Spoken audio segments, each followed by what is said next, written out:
I was sexually abused when I was about 8 by an older male cousin. I've been sexually assaulted on 4 different occasions. I was 6 years old the first time that I was molested. A neighbor named Hank took me into his house. And at first it was hugging, and then his hands traveled. And when I tried to push him away, he beat me. And then he raped me. And I was haunted by the fact that this happened in a little girl's bedroom. For a long time, I blamed myself. I was just angry because I'd go to school and nobody in school knew what was going on. When I tried to tell my mom, she kicked me out of the house and laughed at me and told me I would never deserve anything better. It became something that lasted until I was 17 years old. I remember after it happened and after he left, sitting on a bed for a while, torn up and saying, I am never going to tell another living person about this. I went and got my friends and I drove them home. Thank you for reading that, Katrina. Thanks. Now, if you had the chance, how would you respond to this person's story? I just feel like, or just like, hug her. And just let her know it's not her fault. You were a little girl. It's not your fault, honey. You actually have the chance to meet that person because they're here today. This is James Metters. This is Mark Godoy Jr. This is Isaac Andrade. This is Walter Castaneda. This is Glenn Hall. He served in the Army for 30 years, retiring as Command Sergeant Major. And what you just read is his story. My name is Glenn. What you just read was his story. Oh my God. How are you doing? Good, how are you? Doing good.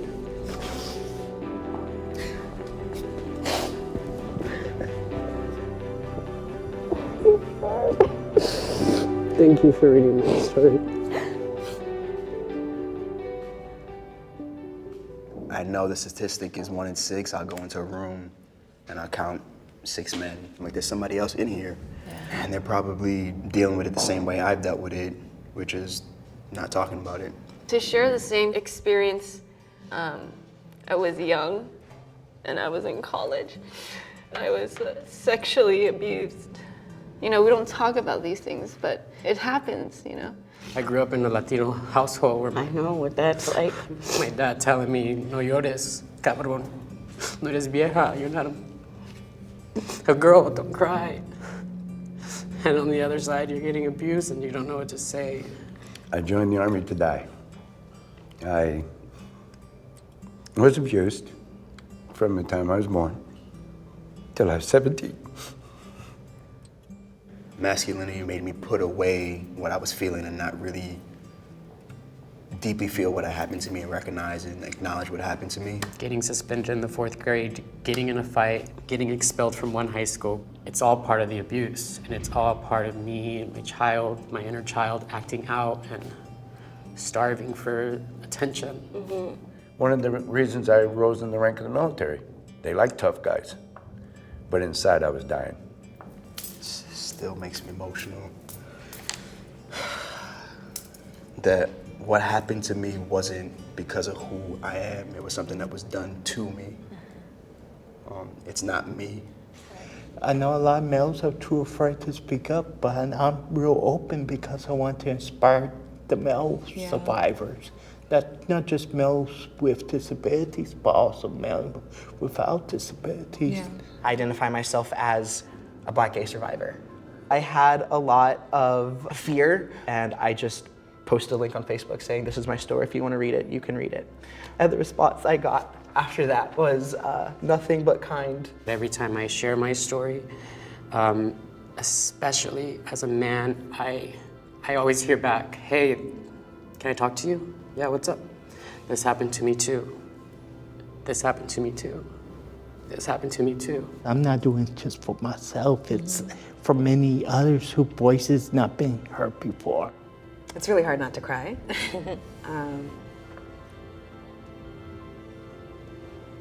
I'm really glad you've done the work, and I know that you changed somebody's life. So that's all I can say without crying. You can survive it. You can get through it. I think you're just So strong. Like, I don't know if you know it, but you're very strong. Thank you.